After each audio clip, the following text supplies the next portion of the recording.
La arquitectura es arte y técnica de construir espacios, espacios para la contemplación y el comportamiento. Y el espacio para los seres humanos de cualquier cultura y cualquier época depende de la manera como su cultura y su época perciben y representan el mundo, cómo lo articulan, cómo lo valoran, cómo lo simbolizan. En este sentido, pretendemos hacer una recopilación de asentamientos, malocas, viviendas y templos que hicieron parte de la arquitectura indígena en Colombia.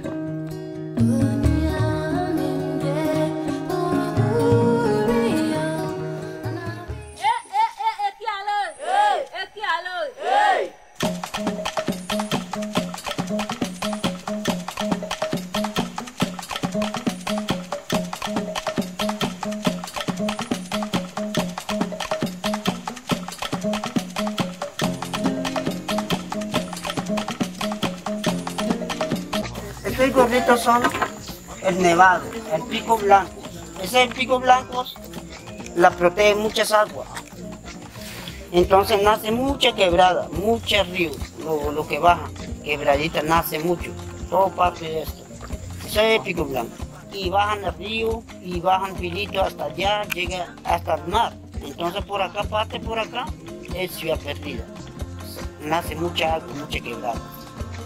Y parte por acá el Machete.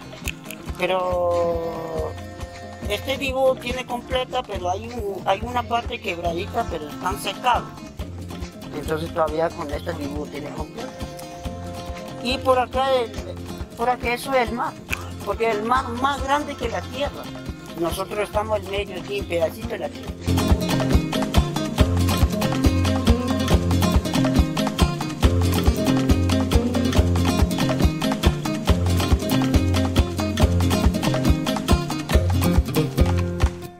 Los Taironas nos han dejado asentamientos parecidos a ciudad, con viviendas agrupadas, edificios comunales y espacio público. Distribución que puede compararse con la actual estructura urbana de nuestras ciudades. Conglomerados como Pueblito o Buritaca consistían en un poblado cabecera y otros relacionados que compartían un mismo valle, y por medio de una trama de caminos se lograba la comunicación entre los poblados y también las zonas de caza y de pesca.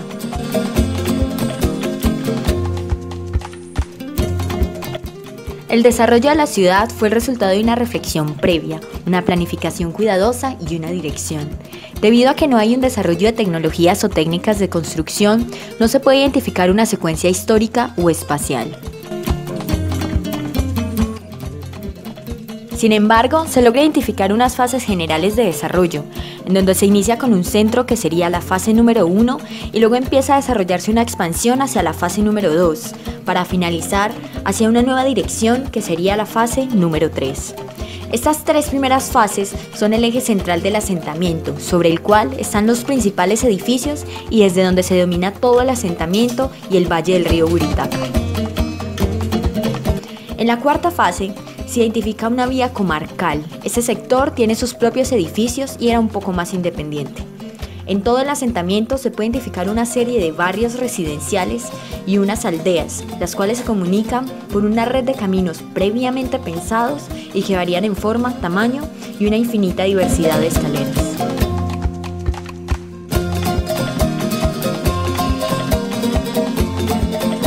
En sus asentamientos se encontraban diferentes agrupaciones de viviendas. Dependiendo del tamaño de la terraza se podía encontrar una o varias. Estas viviendas se componían por una planta circular y las paredes de las mismas eran hechas en madera y su cubierta en paja. Esta era elevada sobre una plataforma de piedra escalonada sobre la ladera de la montaña. La terraza se conformaba por medio de dos muros de contención, uno superior y uno inferior. Esta disposición permitía el máximo aprovechamiento de las laderas y además tener un control visual sobre el valle y demás asentamientos. Los anillos se conformaban por dos espacios principales, la vivienda o bohío y la terraza, o un espacio interior y otro exterior. Al interior de la vivienda se encontraba un fogón central, un área doméstica y otra artesanal. El fogón cumplía también con la función de separar los espacios interiores. En la terraza se llevaban a cabo actividades principalmente artesanales y esta funcionaba también como el límite de la vivienda y marcaba dos accesos, uno frontal y uno lateral.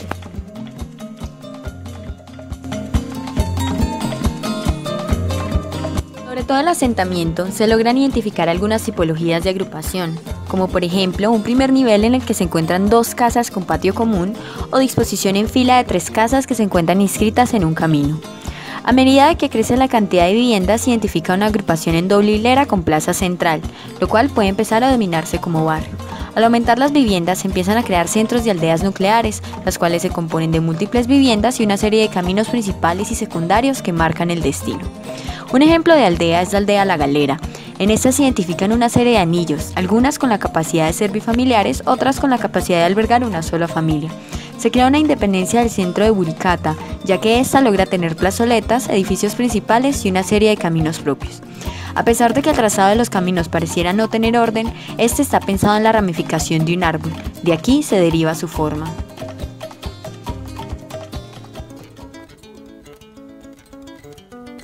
Pueblito se encuentra ubicado a 4 kilómetros del río, situada a 300 metros sobre el nivel del mar, y se estima que la totalidad del área se extiende a unos 4 kilómetros cuadrados, en los cuales se encuentran aproximadamente 1000 anillos.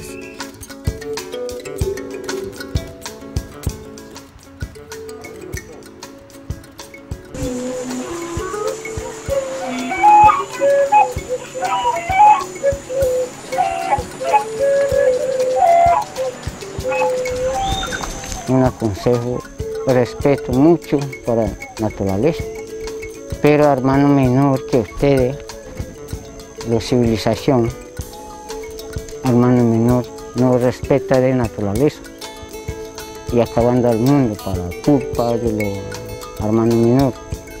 La tierra no tiene fuerza. Los sitios sagrados, o lagunas sagradas, madre de agua, también.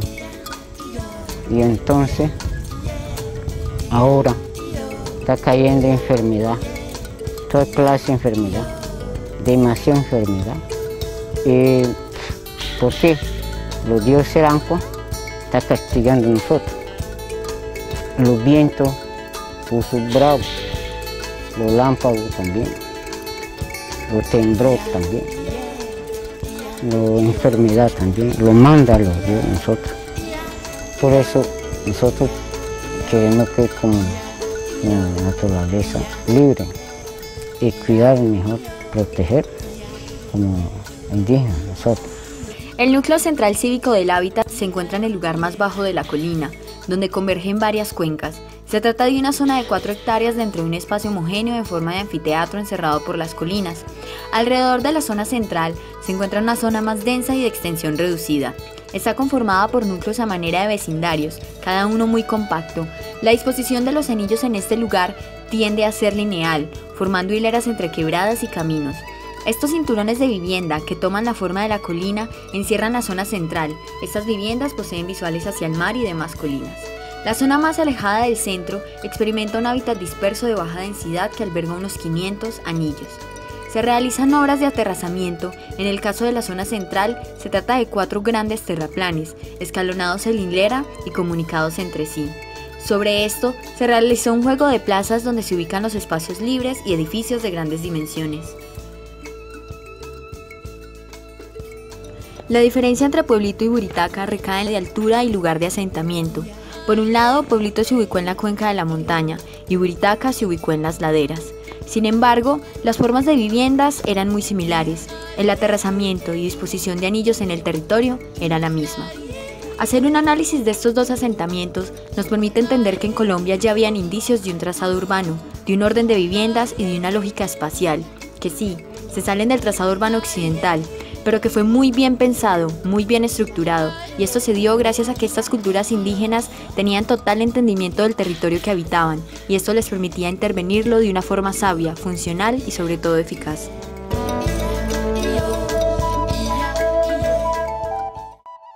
En las zonas selváticas como Amazonas y Costa Atlántica se desarrolla la agricultura, lo cual conlleva un proceso de sedentarización. Es en este punto donde la arquitectura aparece como un gesto de construir abrigo artificial para alojar las actividades humanas. La casa comunal es la primera forma de arquitectura, adaptándose al medio circundante y construyéndose con materiales de la región, pero no es posible comprenderla sin insertarla en un gran complejo de mito y chamanismo, pues estos forman el marco de su significado.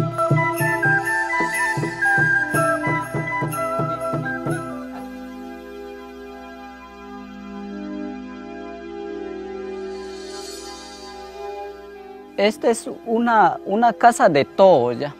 Se hizo el servicio para todo, para cualquier actividad. Simplemente las puertas están abiertas para cualquiera.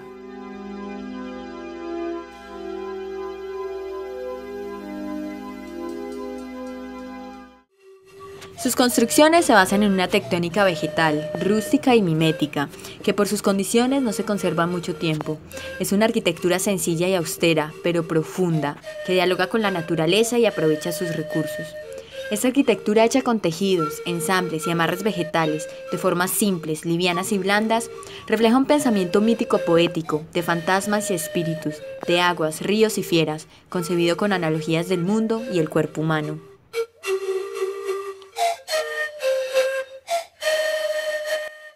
La arquitectura es el cruce que fija la existencia humana en este mundo del medio y sus relaciones verticales. Es que ella surge para proteger la vida y reproducir sociedad. La maloca está encargada de simbolismos que se convierten en materialidad, acto, más que un objeto. La mayoría de grupos en la selva habitan en malocas dispersas, a 1 o 2 días en canoa. Así, la maloca se convierte en el foco de los senderos, el referente de comunidad, en esencia de ordenamiento del mundo.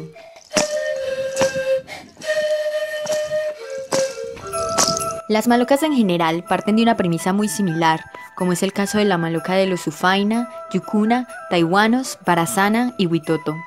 Alrededor de la maloca se encuentran 4 espacios reconocibles: el patio, la chagra, el río y la selva. El patio es la zona más cercana en torno a la maloca. Es un claro donde se cultivan las plantas esenciales como condimentos, tinturas y venenos. La chagra, el anillo siguiente, se encuentra limitado por madera podrida, frutos secos y ramas quemadas que nutren el suelo a la vez que atrae animales para cazar. Cada familia posee un lugar de producción en la chagra. Esta se explota por 2 o 3 años y luego es abandonada. En la chagra hay un lugar para cada cultivo. La disposición es similar a la maloca. En la parte superior, lo masculino. En la parte inferior lo femenino, en el centro lo sagrado, en la periferia de lo doméstico, a la izquierda los aliados y la derecha la gente propia. La maloca necesariamente se ubica próxima del río. La zona del mismo se encuentra cercano a la chagra o zona de cultivo. El río son las venas de la selva, un flujo permanente, son vías de comunicación que articulan comunidades, al tiempo que son lugares de encuentro. El entorno definitivo es la selva. De ella se sacan alimentos, siempre se entra en ella por algo especial. Es un entorno salvaje pero familiar. La selva es a su vez la maloca de los animales, son puntos de concentración de minerales donde los animales acuden, volviéndose hitos territoriales y puntos de caza.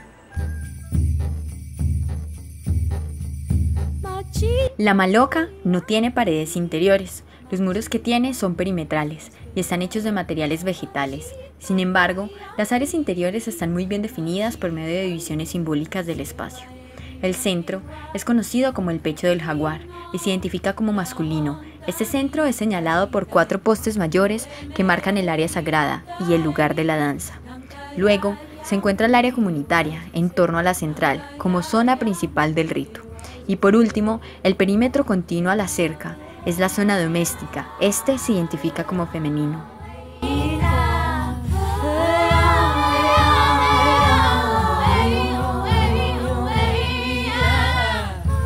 La maloca es la reconstrucción simbólica del universo. Inicialmente, la cabeza de la familia, hacia el equinoccio del 21 de septiembre, se encarga de colocar un palo al oriente y otro al occidente. Se hincan las 4 columnas centrales de 12 a 15 metros de altura y de madera resistente para formar un cuadrado de 4 metros. Después, se agregan 4 postes en dirección a los puntos cardinales a 4 metros de las columnas centrales, más 4 postes en diagonal para completar un círculo de 12 postes. Luego acomodan 4 vigas en lo alto, un cuadrado que llaman la bóveda del sol, y unen las puntas de los postes con vigas para formar el círculo Popay o camino del chamanismo. A continuación, se instalan en sentido norte y sur la cumbrera. Estas determinan su altura. Luego, se sientan las varas de los lados oriental y occidental, que llegan desde el suelo hasta las 2 aperturas triangulares superiores abiertas al sol, y con otras 5 varas ubicadas en cada esquina se amarra la estructura. Por último, se forma una cerca de 1.5 metros de alturas con 2 puertas, la principal del este y la doméstica femenina al suroeste. El empajado del techo es un trabajo arduo que requiere una minga con los vecinos de la región. Al concluir la obra, se hace una ceremonia para danzar y de ese modo reafirmar el piso de la maloca. Biekago bombeya naneko, biemekaiwa abujino hunoi. Taitu monakanyuku, moito, kuraiku, sekabe, upo wadaito hoikubeyo, onoku konima mukwaike. Nankayari amuni ewajitse, nankayari amuni ewajitse.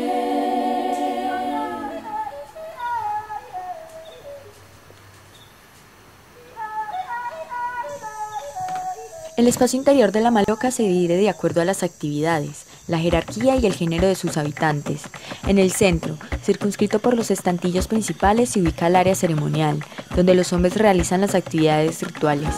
En la periferia se localizan las unidades familiares con sus hamacas y enseres domésticos. En la zona intermedia o en la posterior se desarrolla la vida social y las mujeres preparan los alimentos.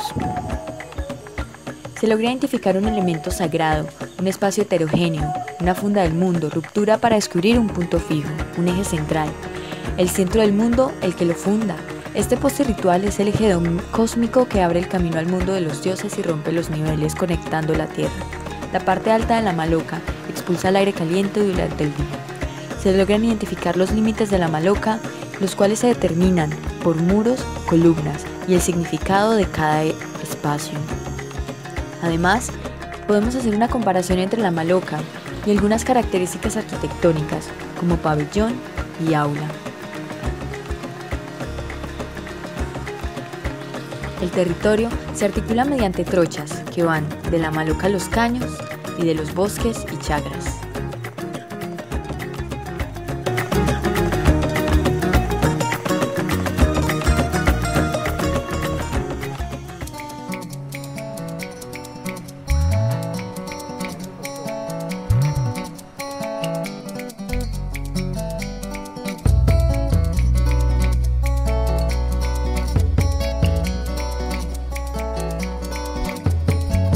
Los taiwanos levantan su maloca en un espacio abierto y alto. Este es un espacio porticado de 5 naves, de las cuales el centro se mide con la distancia de 5 hombres abrazados por el hombro y en posición de baile. Es una planta rectangular de 15 metros por 30 metros y tiene una altura de 7 a 9 metros y un techo a 2 aguas. Esta maloca dura unos 15 años, pero en este tiempo la cubierta debe ser reparada 2 veces. Al igual que las malocas anteriores, el centro de la maloca se reserva para las actividades sagradas. La zona circundante a esta, que se encuentra entre las estacas, es reservada para los alimentos y rituales, mientras que la periferia es utilizada con usos domésticos. Podemos asociar la maloca taiwana, al igual que las anteriores, con un reconocimiento de las tipologías de pabellón y aula, siendo un espacio contenido por muros perimetrales y una distribución interna en base a los parales, que dejan una planta libre que posee unas divisiones simbólicas y de referencia.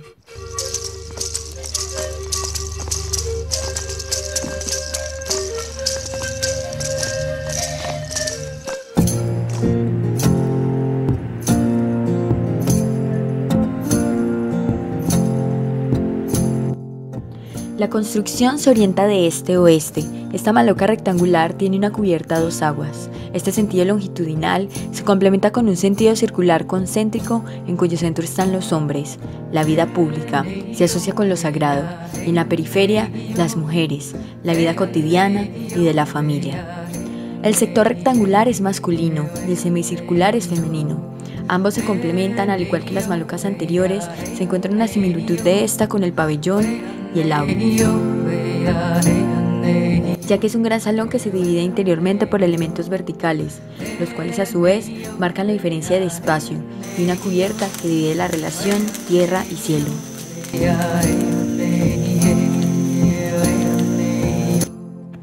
El río de leche es un sendero que conduce al útero y en él nadan las anacondas fecundadoras. La maloca es un útero y la puerta de los hombres, la vagina, el paso al exterior. Sangre y semen se juntan, como selva y río. Subir el río es nacer y volver del río es nacer para la sociedad. La maloca es una ave inmensa con cabeza de danta, cuyas plumas son el techo. La cabeza está en la puerta masculina, donde se habla, y el ano en la puerta de atrás, donde hay desperdicios. Los costados del techo son las costillas. La comida se prepara en la parte occidental, mientras que la vida ritual se coordina en la oriental. Esto deriva del rol natural de la madre y del rol social del hombre.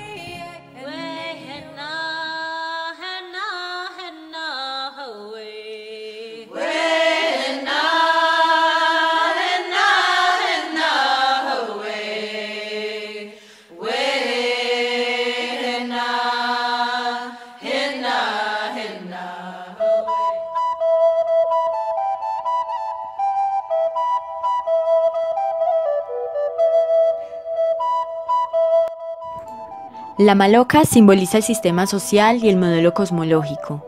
En el caso de los huitotos, el centro es el espacio masculino y rodeándolo a los lados lo doméstico. 4 columnas marcan el centro y une a los mundos. Allí se recitan conjuros y se curan de los espíritus que pueden hacer daño.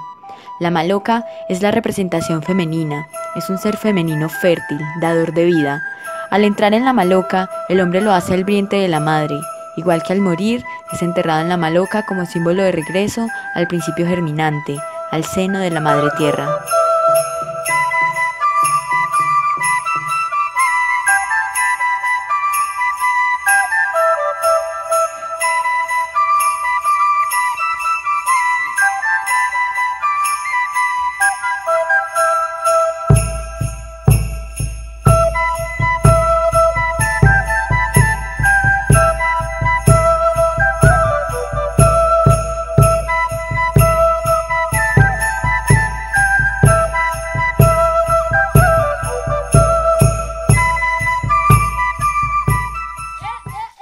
Se logran identificar 3 tipos de maloca: rectangular, circular y cuadrada. A pesar de que se encuentran en diferentes partes, la disposición interior es muy similar. En todas se logra identificar una similitud de distribución. El centro se identifica como sagrado y las áreas perimetrales se dividen en zona social y zona doméstica. Las divisiones de las mismas no son por medio de muros, sino elementos verticales que permiten separar los espacios dándoles un significado sagrado. Todas las malocas pueden caracterizarse entre pabellón y aula, ya que la falta de muros interiores, al estar recubierto únicamente por un muro perimetral y hacer uso de una cubierta que diera la relación tierra-cielo, permite ubicar fácilmente este tipo de construcciones en estas características.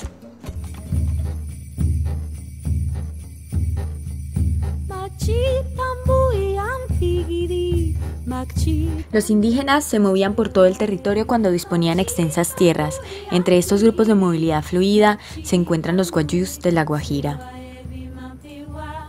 Los guayús ocupan ranchos dispersos debido a las condiciones semidesérticas del medio, exigiendo mayores extensiones de tierra entre los ranchos para sustentar la población. Debido a las condiciones climáticas, los guayús se deben desplazar constantemente en busca de alimentos. Con la lluvia nace la vegetación en Baja Guajira, inundando las tierras bajas, y en época de verano deben ir en busca del pozo. También bajan constantemente a pescar. Este grupo posee residencias fijas y ranchos provisionales. En las residencias fijas se encuentran los cementerios, como testimonio de ocupación del área. A estas residencias fijas se retorna en época de invierno. Los asentamientos son un conjunto de viviendas, el cual es conformado entre 3 y 10 unidades. La vivienda es de un piso de altura y planta rectangular, aunque en la Alta Guajira se encuentran semicírculos. Tienen techos de 1 o 2 aguas, cubiertos de palma o yotojolo, y paredes de yotojolo, bareque o madera. Los refugios temporales pueden no tener paredes. Anexa está la enramada de 6 u 8 postes. También está la cocina sin techo y parcialmente cerrada por cactus. Encontramos también el telar y el corral. Tanto viviendas como cementerios se ubican en las partes altas.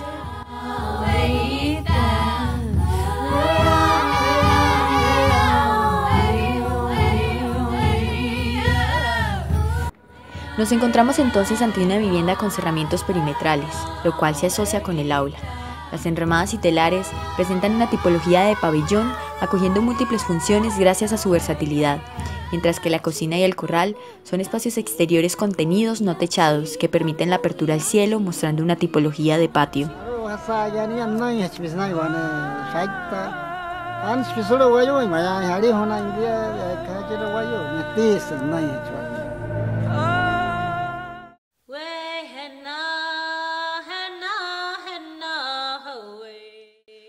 La casa indígena es sencilla y modesta, pero compleja en su ambiente y significado. Los huaunanas se sitúan sobre el río San Juan. Allí se aprovecha la fertilidad del suelo por las crecientes, por lo que se construye cerca del río. La vivienda es un reflejo de las prácticas agrícolas, constando de 4 partes. La cocina, la cual se encuentra en la parte posterior y está protegida por un alerón de tejado. El dormitorio, que consiste en una tarima lateral de 10 centímetros más elevada que el espacio central para aislarlo de manera parcial. También cuenta con paredes para aislarlo del exterior. El depósito se encuentra en la parte izquierda, bajo el vuelo de la cubierta y al lado del tablado principal. El cuarto espacio es el frente, entre los postes y el volado frontal del tablado situado bajo el alero. Los pilotes sobre los que se construye son de 1,20 metros de altura. Los palos que sostienen el techo son de 4 a 5 metros de altura y la cumbrera se ubica a 6 metros.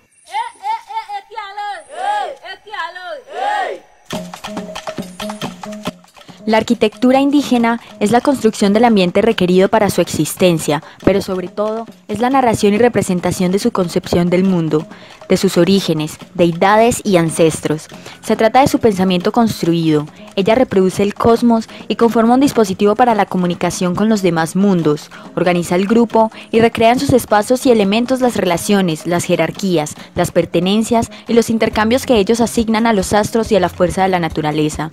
No hay lujos ni materiales imperecederos, es algo orgánico, geométrico y sencillo. Carpintería de madera, cantería de piedra, anudamiento con bejucos, tejido de hojas, mampuesto de arcillas, todo articulado con modestia y pragmatismo, respetuoso de la ecología y en gran armonía con el medio. La arquitectura indígena se erige como un elemento didáctico para ubicar a la comunidad en su tierra y su cielo, para infundir las normas sociales y las pautas culturales en sus gentes.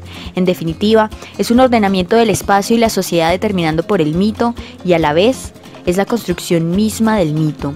Y lo propio puede decirse de todos los objetos de la vida indígena, igualmente inscritos en el complejo chamánico y embebidos en la condición simbólica del lenguaje.